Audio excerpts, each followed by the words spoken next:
the first row. In the second row, the first column is the listing of all your slides. So if I was to click on add slide now, when the page refreshes, you will see a second slide has been added to this presentation. And you can now click on that and that will be focused. If I go back here, that concludes the first column. In the second column, this is mostly for visibility purposes.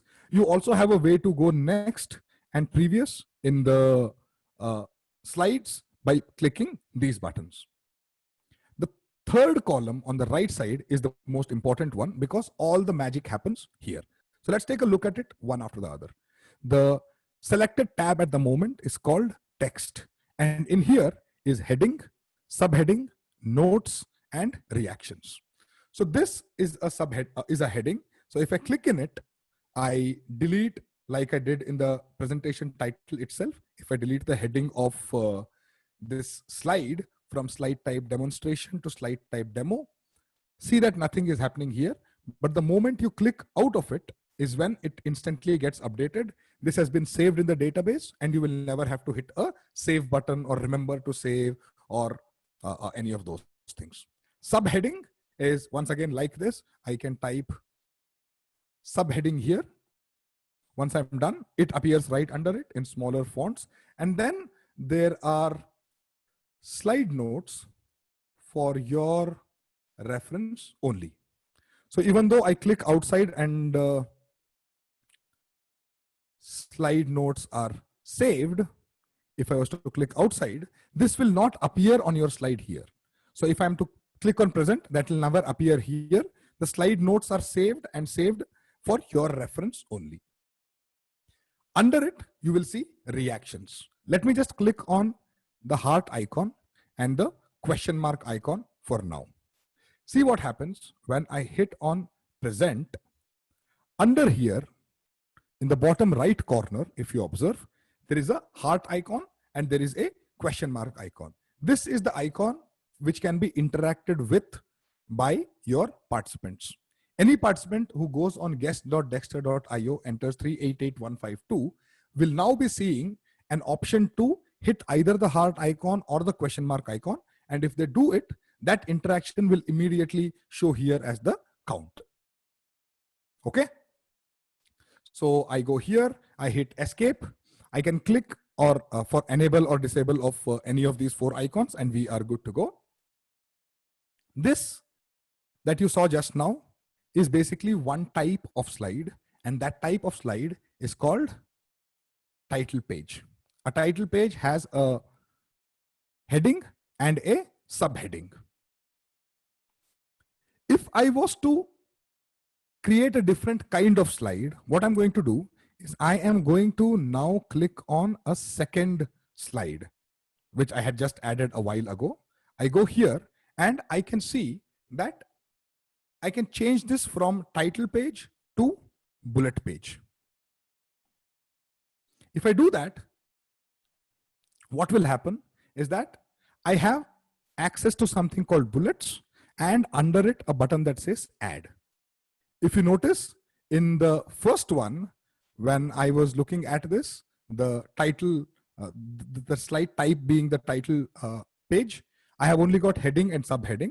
But the moment I create a bullet type slide, I have heading, subheading, and along with notes, there is bullets as well. Let us update this a bit, change it from this to bullet page. Go here, get rid of a subheading because we don't need that. I click on add and bullet text appears here. I can click on one, I click on add, instantly bullet text 1 gets added and the second one gets added as well. I have updated number 2 to this one. I click on add and then a third one gets added. I click on 3 and click on add, a fourth one gets added. If you don't want to keep adding, if you added something by mistake, you can click on the edit and the bullet will be deleted. Once again, in any kind of delete action, you'll be asked for your confirmation. It will tell you that the bullet will be deleted. Are you sure? You say yes and okay, and that bullet gets deleted. As you can observe, again, there is no saving involved in this. This is instantly saved to the database. This is the second type of page, which is the bullet page. Once again, you can enable any number of icons. Out of the 4 that you have, you can have only 1 icon, 2, 3, 4 icons. The value of these reaction icons will show in a bit once the participants will start interacting with it. That would be the second type of slide. Let me add one more slide type now. And I'm going to go into the third type, select that once it's been added, go from the text to type tab, and I have title and bullet have been covered. I click on icons. Okay. As you can see, there is a display icon here as well. The T stands for title. This representation stands for bullets.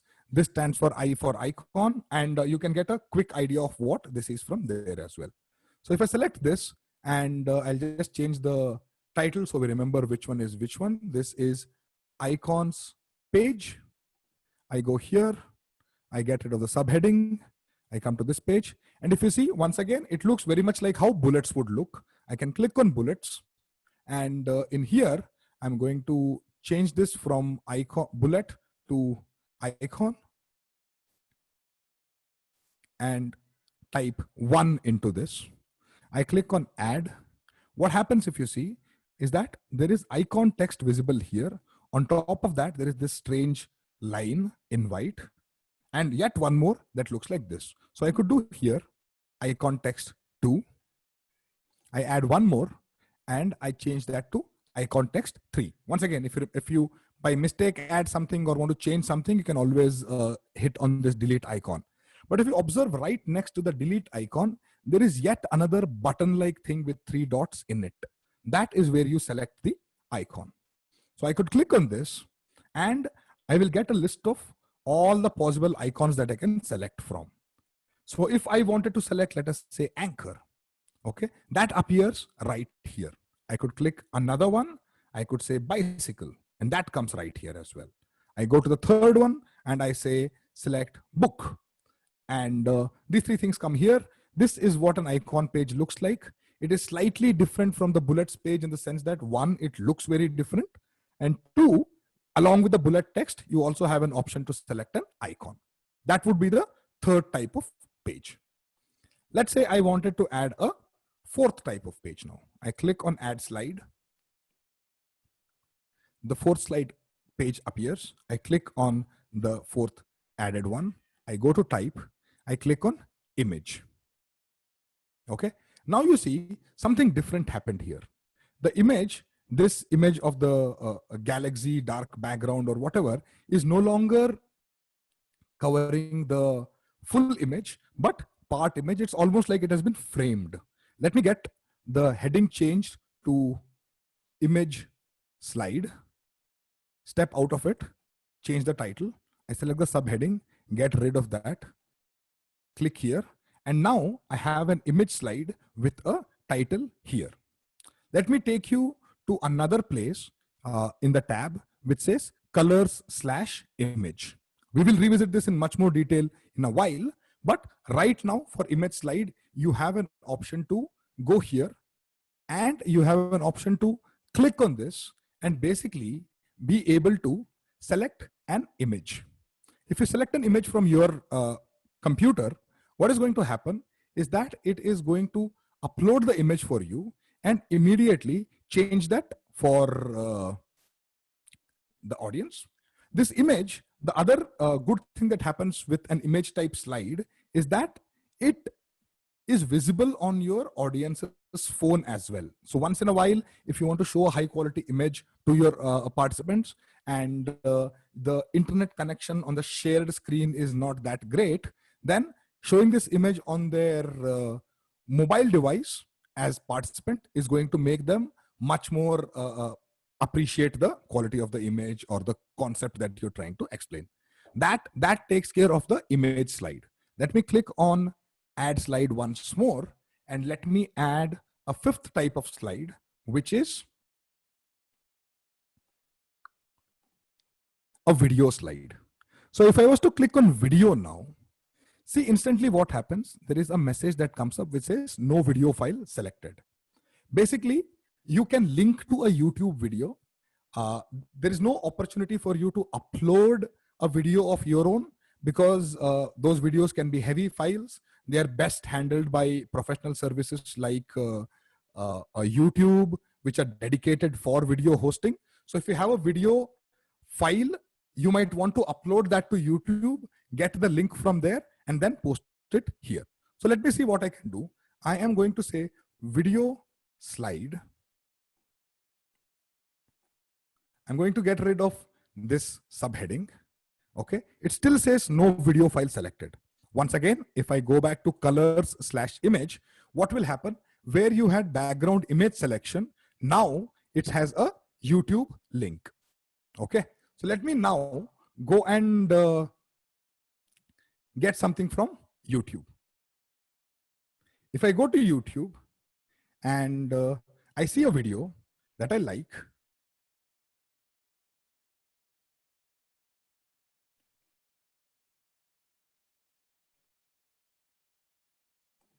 let's say I click on this. Once I've got that, I basically look at the URL bar here.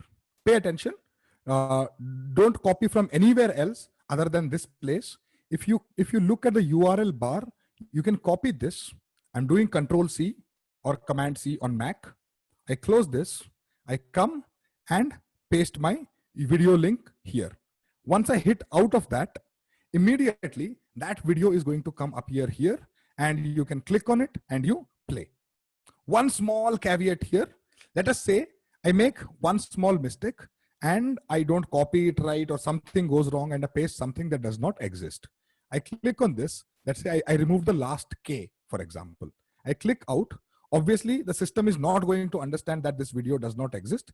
It still tries to play. And if you were to click on the play button now, YouTube is going to show you some weird error like an error occurred. Please try again later, playback ID, this, learn more. If you click on learn more, you're going to get into 200 different kinds of possible errors. The very first thing I want you to check if your video is not playing and it is on YouTube is make sure that you've copied the URL correct. I replace the K back. I click outside. The video should, wait, what happened here? Okay, I did not. If I replace the K, the video should start once again looking right. So this is our fifth type of slide. Let me click on add slide once more and try and get the next one. I click on the newly added slide. I go here and I see there is something called leaderboard. I'm going to leave this alone for a while because I'm going to cover this entire thing about how to organize a quiz and a combination of leaderboard style slide, what's your name, and multiple choice together play really well when you're creating a quiz. So I'm going to leave that out for a while. Okay. So that concludes our display slides category altogether. Thank you.